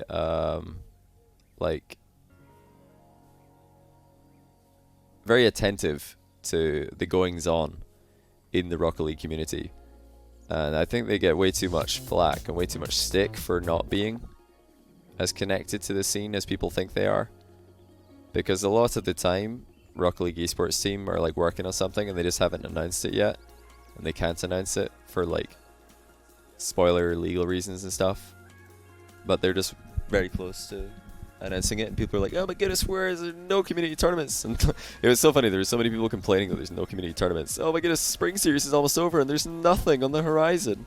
Is Rocket League esports dead? And actually there's like there's the biggest amount of tournaments ever just over the horizon, but it's not announced yet because things have to be done properly. Like, they all have to be arranged, they all have to be like approved, and then the announcements have to be synergized, and when everything's good to go, we're like, okay, yep, go, announce, everybody announce. But in the meantime, everybody's mauling because they think Rocket League esports is dead because there's no tournaments announced after spring series. But little do they know, there's loads of stuff going on behind the scenes. You've got to be patient. You got to have faith. And I personally do have faith in Rocket League esports. Opinion versus duo versus single casting for once. I think duo casting is always going to be better. I do attribute a lot of my game knowledge and a lot of my like casting ability to my 1v or to my solo casting.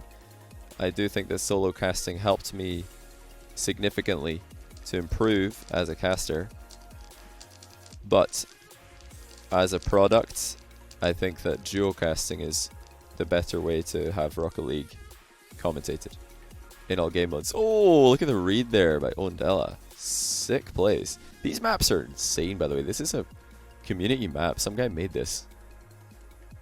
Super sick. In theory, could somebody be eligible for both NA and EU cell mine? No. Players will not be allowed to compete in both. You have to pick. Well, you can't pick. Your region determines which one you're allowed to play in. Would you say you support a particular team or favorite RL team in RL history? Well, obviously, I was working with the Flipside Tactics guys during seasons 2 and 3. Obviously, they won season 2 of the World Championship when I was managing the team. So, yeah, I was absolutely a Flipside Tactics fan at that time. Flipside Tactics are no longer in Rocket League, so... And Cuxer's the only player who's still playing competitively from that time. So, yeah, I'm still a Cuxer fan, because he's a good friend of mine. It was an honor to help him and Flipside win the World Championship. But yeah, right now, I just like seeing... I love seeing the other regions compete. I'm almost always rooting for the OCE team when an OCE team is playing a North American team. I'm almost always rooting for the South American team when a South American team is playing a European team. I'm from Europe and I'll root for the South American team just because I want to see the other regions succeed as well. Like I said already, the EU and NA regions, they're good, you know, they're set. They already have everything in Rocket League. But I want to see the other regions succeed. That's why I'm always so big on SRG. And I hate when I see, you know, the community just trying to put them down when they're having to compete against all odds, against seasoned players, and they're giving us great games. Like, such entertaining games. I don't think anybody plays a more entertaining style of 3v3 than SRG right now. So from like a entertainment POV, their games are the best. Their series are the best. Compared to like RLCS Season 9 Veloce, absolute snorefest. I'm sorry, that freaky Flame Casio lineup, my goodness. Super boring to watch as a spectator. Now when I'm casting, it's a different story. I can really get into it. I can get into pretty much any game. I mean, you guys have seen me cast All-Star Bot versus a rookie like before. I know how to get into... Yeah, I know how to get into those. But, yeah, for playstyle, I would say the SRG are the most entertaining team right now.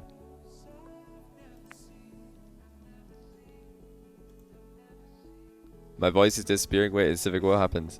Hey, thanks for the 9-month tier 1, mate. Welcome back. Hope you're having a great day. Well, am I too quiet compared to the music or something? Do I need to turn down the music? What? Really? Oh, I think I know why, actually. Is the music quieter now? Oh, it will be, actually, yeah. Too much casting? Oh, right. Okay.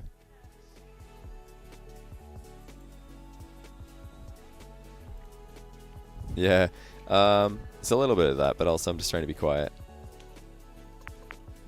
Quieter. A little bit more mellow today. Yeah.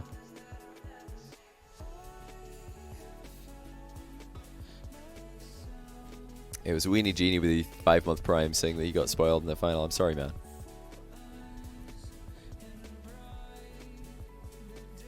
How far of a skill ceiling in Rocket League is there that you feel hasn't been reached? There is no skill ceiling. Rocket League has limitless potential. No one can ever play a perfect Rocket League game. It is not possible to play a perfect Rocket League game. There is just too much at stake. Now, we will see games that are close to perfect. But, no. We're never going to see a perfect Rocket League game. You have me at full volume and I'm really quiet. Let me turn up my microphone a little bit. How about this? Wait. Is that working? How's this? I've turned it up a bit. Okay, yeah, that's louder. That's a lot louder, actually. That should be good.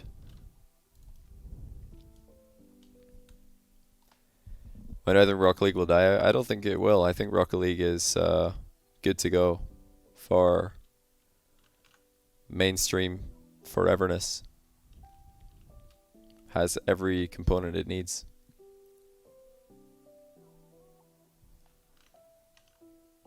I was talking with Shogun after Fusion, and I was also... I mean, I've already been thinking about this for a long time, because like I've said a few times already this stream, I'm a big fan and used to be an even more avid watcher than I am right now. I just can't watch as much as I would want to right now because I don't have the time.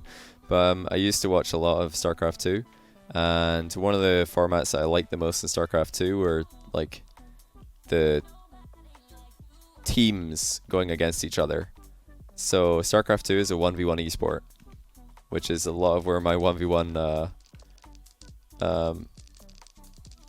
content comes from. It's inspired by that. Now, let's say that you have a team of 3 1v1 players, and you want to go up against another team of 3 1v1 players. You just do a crew battle 1v1 where all of your players in your team have 1 life. Both teams send out a player, and the loser is eliminated from the series. That team who just had a player lose have to send out another player, and you just keep going until all 3 of your players are eliminated, then the other team wins. That would be, I think, that would be my format that I most want to see. Now that we've done Fusion, the format that I most want to see would be a crew battle 1v1, which, yeah, and Civic is pretty hyped about as well. Oh, these guys just made it straight through the center. Beautiful. Oh, this guy's killing the game. Sup Sigma.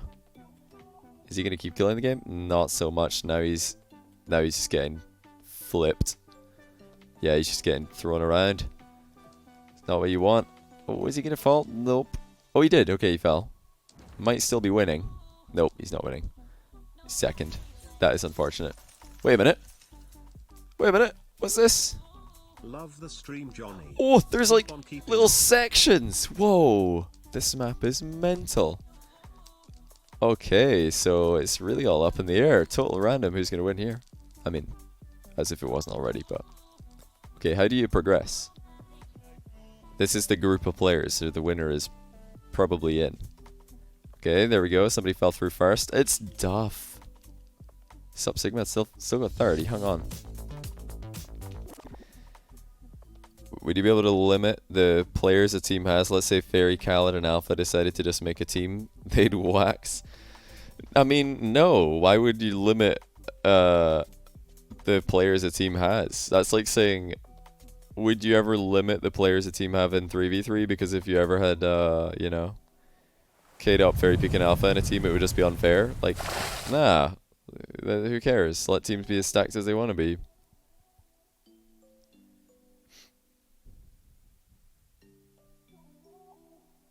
A lot of events in sports, etc., are planned about 12 to 8 months in advance. How long does it take to prepare an esport event? It takes a long time. The Fusion, that we've been in discussion, myself and in Civic, about Fusion ever since European Invitational ended. Right after European Invitational ended, we started planning the next one. We started planning Fusion. So, it takes a long time. Hey, John Sandman's dad, how's it going?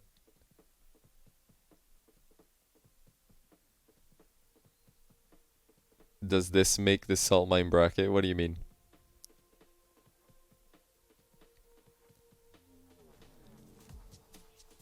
Will you ever get mods that speak other languages to include more communities or allow recasting of your journeys?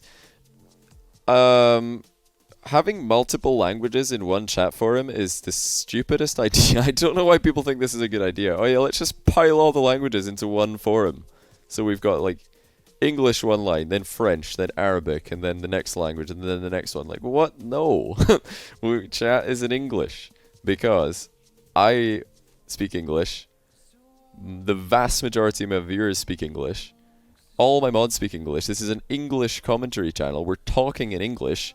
So the chat should be in English. It's pretty straightforward.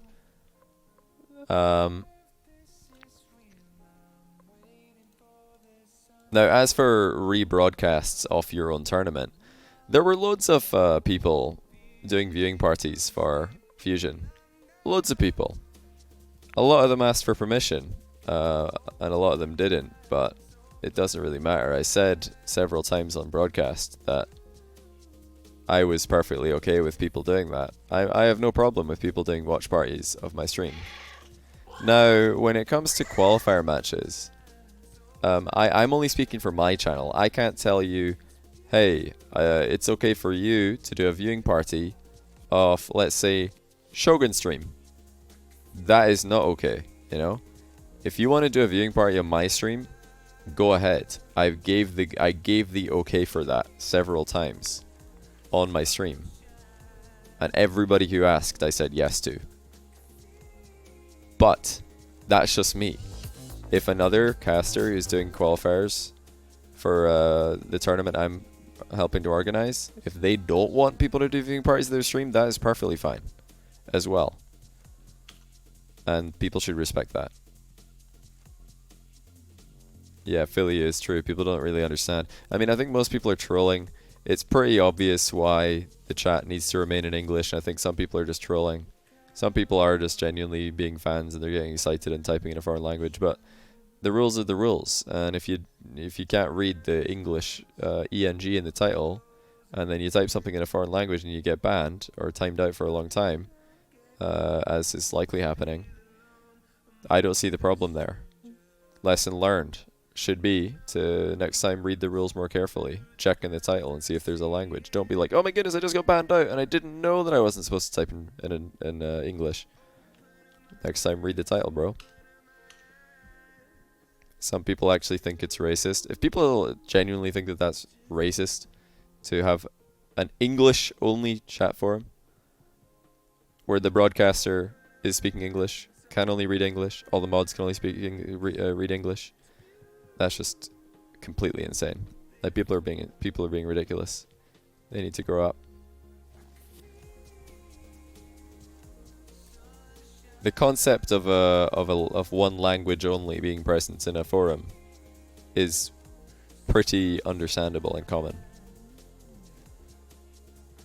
Can I speak another language? Yeah, I can speak Scottish Gaelic, but everybody who speaks Scottish Gaelic can also speak English. So my speaking of Scottish Gaelic does not actually enable me to communicate with anyone I wouldn't be able to communicate with already. So yeah, doesn't really matter.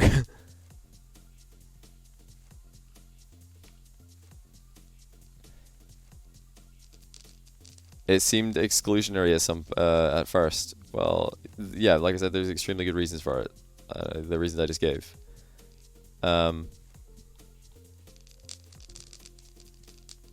Like if somebody, well, also the fact that Twitch is an American company, which is a country where English is the main language. I know that there's official languages in America. I think Spanish is an official language. Lots of people speak Spanish, but like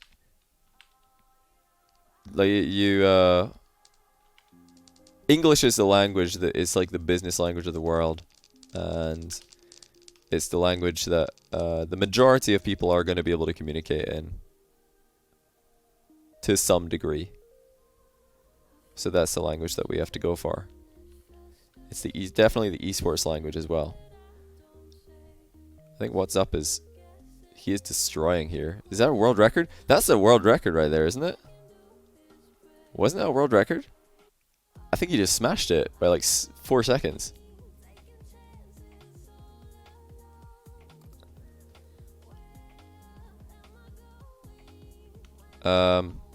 I feel as a Frenchman that French people tend to be very virulent about this rule, especially arguing that they shouldn't have to adapt, hence their poor language scores in Europe. Lamau. Well, you know, from my experience, out of all of the countries in Europe that I've been to, France is definitely the hardest one to communicate. Well, it's the hardest place for me as someone. That is a world record, right? Wow, new track record, smashed it. But yeah, France is definitely the hardest place to communicate with people, because French and English are extremely different. It's hard for people who only speak French to learn English. It's hard for people who only speak English to learn French. It's just a very difficult combination with not a lot of things in common. Whereas like Spanish is a lot easier. There's like a lot more similar words. There's a lot. I don't know. It's just easier. Other languages are like easier as well. But yeah, French is very hard. So I understand why people would have difficulty there. But yeah, in terms of the effort part, in a lot of my interactions that I've had in France with people who don't speak English and are, you know, I'm trying to stumble my way through a sentence in French or say a few words that I know, the effort definitely is lacking sometimes. I'm like, oh man, I really wish that they would help me out here. Like just, you know, speak Franglish for a bit. Because I think my Franglish is pretty good when I'm combining French with English. I think it's not bad, you know. Historically speaking, it makes sense as well. Yeah, I guess.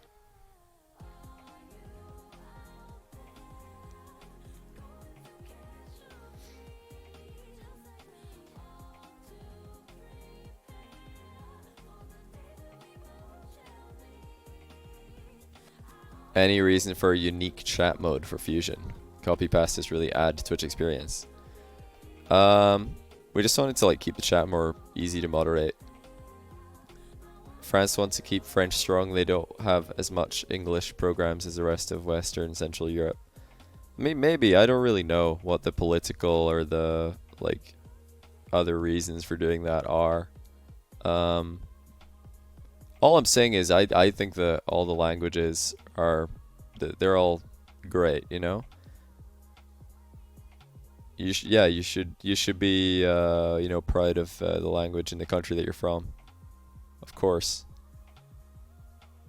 But yeah, you have to understand that when you're going to a different country, like when I go to France and somebody doesn't understand me, I'm like, oh my goodness, like, wish I could speak French right now, you know? Wish I could speak French.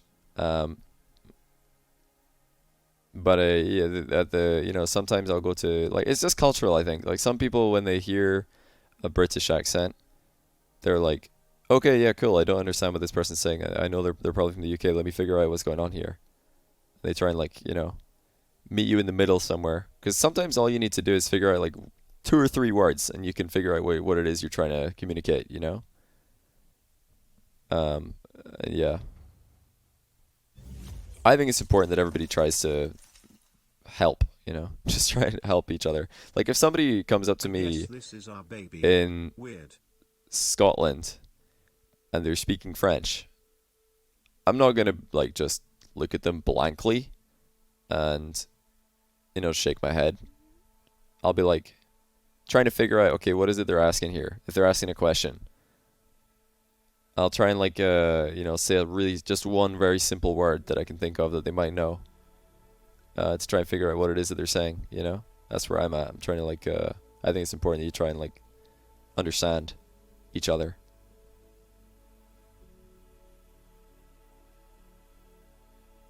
Yeah, if you go to a Twitch streamer's chat, it's their rules. Like, you're going to their country, you know, essentially, and you got to respect it.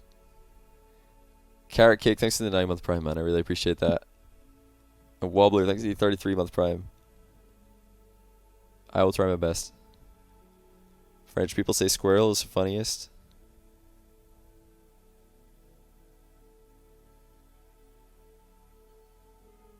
It's like Americans saying escargot, snail.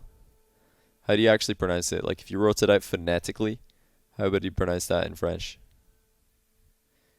Escargot. I can't even imagine how difficult it would be to say. Do you think EURL is better in skill than NARL or vice versa? Why is that? In 1v1, EU is much deeper talent pool. In 2v2, I think EU probably, again, much deeper talent pool. In 3v3, it's quite close. But again, I think EU would have the edge in terms of depth of talent. But at the very best, at the very top, the teams are at the same level. Like G2, Oxygen, Vitality, all right up there. Yes, Cargo. I just said it. Nice. This Jar has proven himself to get an auto invite in Assault Main 2. There are no auto invites, so no. Biased. What, biased because I'm from EU? No, it's just factual, bro. Like, EU just has more top teams. It's just like, when you look at the results, it's very clear.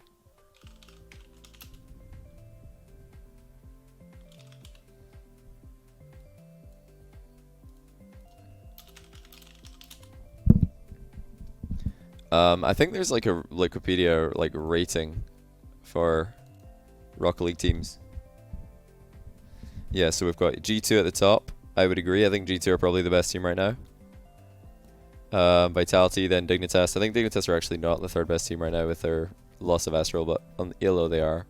Then you got SSG, NRG, so 2 more NA teams. Then you got Mouse, another EU team. Then you got Cloud9 Envy, 2 more NA teams. Then you got Oxygen Barca, 2 more EU teams. Then you got Rogue PK, 2 more NA teams. And then after that, you've actually got Top Blokes, which is a former Veloce team, and Endpoint, 2 EU. So it's exactly the same. It's like going back and forth. NAEU, NAEU, NAEU. Same thing. Then you got OCE, NAEU, NA, EU, EU, EU. Now, as you go down, like, towards, like, the bubble scenes of these two regions, that's where EU becomes probably more competitive than NA. Like, there's more scary bubble teams in EU than there are in NA.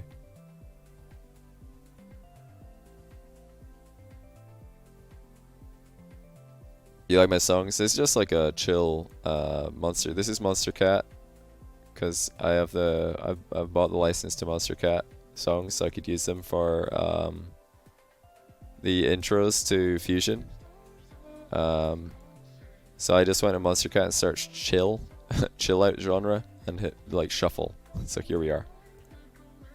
You don't hear any music? It's probably very quiet for you, yeah. Oh yeah, Fairy versus Khaled was a classic. Hey guys, not going to start another marble race, but I will answer a few more questions if you have them. You can go ahead.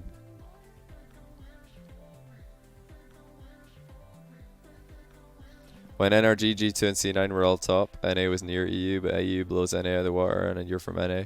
I'd say at the very top, like G2 are probably the best team, but all the top teams in EU and NA are pretty equal.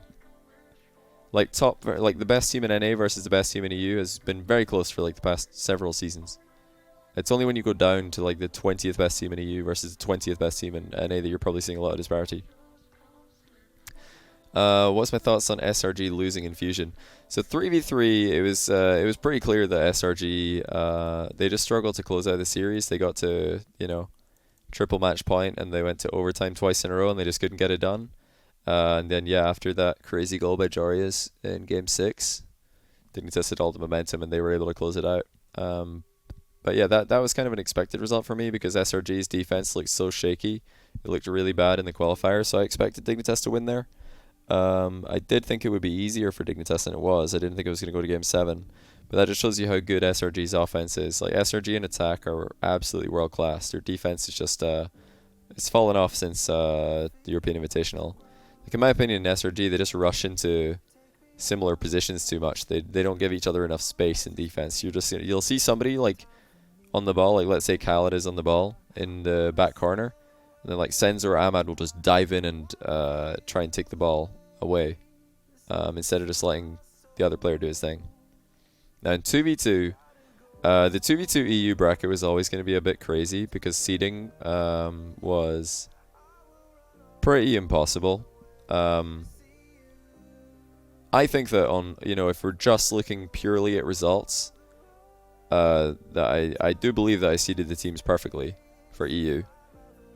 But obviously, Astral and Chaussette stepped it up significantly since the qualifier. On the qualifier, Chaussette and Astral were a disaster. They didn't have any synergy at all. They were making a lot of mistakes, and they didn't look very clinical. When it got to the main tournament, they were really insane, and Astral was playing out of his mind. So yeah, Astral Chaussette really stepped it up between the qualifier and the main event. That's what caused SRG problems. I would be top 10 if it weren't for my teammates. Can I get a spot in the salt mine? And besides that, I don't think Khaled and Ahmad played near their top. I don't think they played near their best for 2v2 either. Even though they didn't play near their best, they still nearly took it to a game 7 against Astral and Chaussette, who were playing very well. I'm not saying that Astral and Chaussette didn't deserve the win there. They absolutely did. But I do think that SRG they got really nervous in that 2s match. Being the favorites is a real difference in this context, and there was this like crazy thought going around, like, see when SRG were doing well in the European Invitational, I don't know where this like idea came from. Again, it's just like SRG naysayers and people who are trying to justify the losses of their favorite teams, saying like, oh yeah, like the RLCS teams are not taking this event seriously. They're focused on RLCS, and I'm thinking, what does that even mean? This is such a silly idea that in the European Invitational, teams like Vitality and Dignitas lost to SRG because they weren't trying. Like, come on, who actually thinks this? This is so silly. What, you think that when Dignitas or Vitality are making a play in the series against SRG, they're thinking, "Whoa, I've got to make sure to hit all my shots at the weekend in RLCS." No, they're probably just looking at the ball and thinking about what to do in the game in front of them. They're Rocket League players. They know how to play Rocket League. It's just insane. Like, for me, it was more impressive that SRG were able to step up in CEI in the European Invitational and beat those teams, because there was no pressure on Vitality and Dignitas in those series. I think that the fact that it was a secondary tournament and it wasn't the biggest tournament that they had going on at the time makes it easier for them to win. Because that was the only tournament that SRG were in at the time. The only thing that they had. They were the ones that were under so much pressure. They have to perform. There's so much hype around them. Everybody's waiting to see what they're going to do next. And they beat Vitality and Dignitas. Unbelievable results. And the fact that people are downplaying those results and trying to make it sound as if, oh, the RLCS teams weren't trying. And, oh, SRG obviously had the advantage because this is the biggest tournament for them. And for RLCS, it's hard for them to take it seriously. Get out of here. What kind of nonsense are you talking about? Like, obviously SRG were under way more pressure in these series to begin with. And that showed in Fusion, you know? I think in Fusion, SRG were under even more pressure because now they have had success. And they're coming in as favorites in a lot of these matchups, like the one's grand final for Khaled, the 2v2 first round for Khaled and Ahmad. They're favorites. You know, you combine that with the fact that it's the only tournament they've got going on right now. That's a ton of pressure for these guys compared to the other teams who are just like, oh yeah, we've got all the tournaments. No big deal. Just another tournament. Let's just chill out and play some Rocket League. Like, it's way easier for them. Way, way easier for other teams. European teams, rather. Is Saltman going to be on Twitch or YouTube exclusive? It'll be on Twitch. Twitch would be better for you financially. I mean, depends. I mean, YouTube exclusive videos do really well financially, but I mean, that's not really what I'm thinking about. I'm just thinking about, like, is it feasible? Like, in the past, it wasn't feasible to make Saltmine on Twitch. But now it is, so we're going to do it on Twitch. You've learned how to play piano during quarantine? Have I learned anything new? Not really, no. Been practicing chess, maybe. Who do you believe proved themselves the most in NA and EU? In NA, Space Station Gaming, definitely. And in EU, probably apparently Jack. You mentioned a team battle. Were the odds of a show match with this format on the stream before a tournament? I would love to see it. Yeah, I could definitely try and make that happen. Do you think Khaled on 8 ping would be unstoppable? I don't know. I'd love to see it. Like, when you watch Ahmad streaming and you see the stuff that they have to deal with, like every single ball banding, you realize just how good these guys are, that they can play at the level they play at with 50-50s, kickoffs, random bits of lag happening constantly. Like, you see, like, if an EU player or an NA player that's streaming Rocket League at the high level, if they see a little bit of lag in their game, they're like, oh, this is unplayable, man. This is unplayable. Get me out of this server. I can't play in this server. That's every server for the Middle East players. It's also every server for US West players. Well, maybe not every, but a lot of servers. Meshki, Roberto the Mechanical, I'm not sure, man. Favorite place to get pizza? Just any Italian restaurant, really. Is pineapple and pizza a viable mechanic? Yeah, I think so. It's not my favorite, but I think there's nothing wrong with it. Like, people who pretend like they have this huge issue with pineapple and pizza are probably just trying to make themselves seem more interesting than they are. Be honest, none of you actually have a problem with it. You don't care. People pretend that they care because they think that having, like, strong opinions on things makes them an interesting personality. But that's not true in my opinion. No, it's not a big deal. Like, yeah, I don't put pineapple on my pizza because I don't really like it. Do I have a problem with other people putting pineapple on pizza? No, of course not. It's totally fine. You think if other MA teams show up and perform, SRG will feel less pressure to perform better? Yeah, they've got a whole region riding on them, and they're trying to, like, show that their region can compete. So, yeah, SRG have insane pressure on them every time they play, and people still try and make it sound as if they're the team with the advantage, like, going in. It's crazy. Like, the stuff that they've been able to do in the situation they're in is nothing short of incredible. And the fact that there are people in the Rocket League community trying to belittle their achievements and trying to, like, punch down on them when they're actually in a region that don't get anything in Rocket League, it's really disrespectful and it's really distasteful.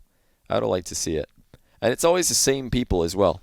I see the same names complaining about formats, complaining about, like, you know, oh, conflict of interest this, seeding that, SRG overrated this, next thing. You know, they're just like, complain. I'm like, these people are just toxic. These people, I don't know if they're trying to be toxic, but they are toxic. And they're not like the funny version of toxic. They're just like, if you remove these people, and, well, if you removed, maybe not if you removed these people, but if you removed their comments from the Rocket League community, we would be happier as a collective. Because we don't need that. Ahmad plays less because of lag sometimes. Yeah, I'm sure. Must be really frustrating. Hey, Broby, thanks for the tier 3 15-month. Welcome back. You're 4 now in the list. Appreciate it, man. Full Soup, thanks for 250 bits. You're diamond 2 and 1, so you'd be top 10 #1 for your teammates. True. Seal, thanks for 100 bits. He says, hi Johnny, great tourney as usual. One last question. Is it top 32 NA and top 32 EU to qualify? Yeah, that one. It's top 32 EU, top 32 NA. But NA is NA slash South America, EU is EU slash ME.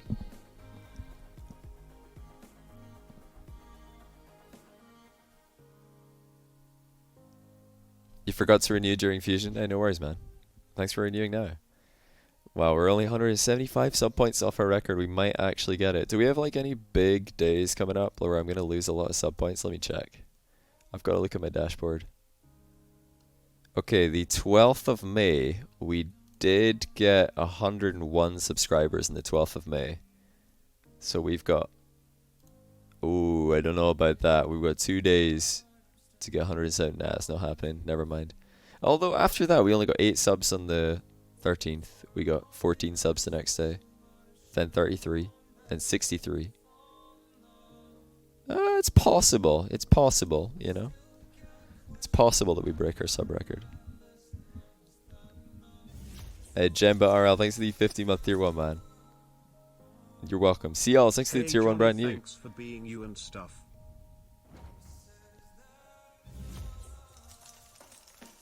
Persana, you're welcome. Are the next 2 weeks between now and Saltman going to be replay reviews? Nah, we'll do replay reviews, but it's not going to be all that. Why don't we see more bounce dribbles from NA1's players?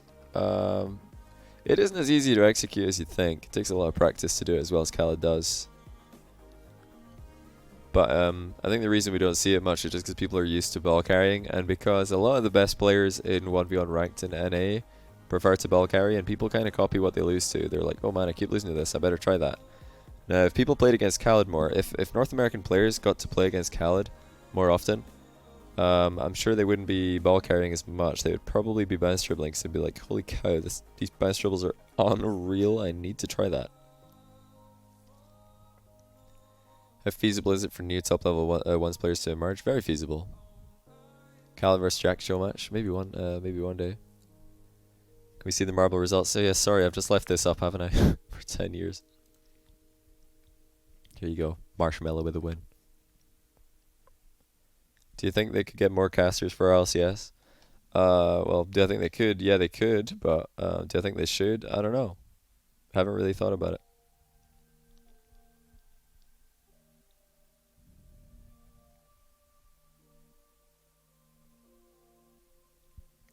You wish you could continue the sub, but you can't? Don't worry about it, man. Nobody should ever be, like, worried about not continuing a sub. Don't feel pressured, I should say, to continue a sub. Like, I'm good. I'm okay with, we've got enough subs. It's crazy to me that, we're this close to beating the all-time sub record. When we got 3,000 sub points, I thought, there's no way there's no way this ever happens again. This is once only. That's ridiculous, and it's never going to happen again. And we're actually really close to it, so I'm already, like, more than happy. More than happy. Any plans to promote in the Rocket League scene in Asia? It's not my area of expertise, man. I stick to what my expertise is, which is EU and NA. Is it okay if people do replay reviews of your Fusion Saltmine? Yeah, sure. You can get the replays from Fusion on Wikipedia. Yeah, I'm good, King Vector. Thanks for asking. Very calming voice. I can just keep talking to fall asleep. I can't guarantee that, but maybe.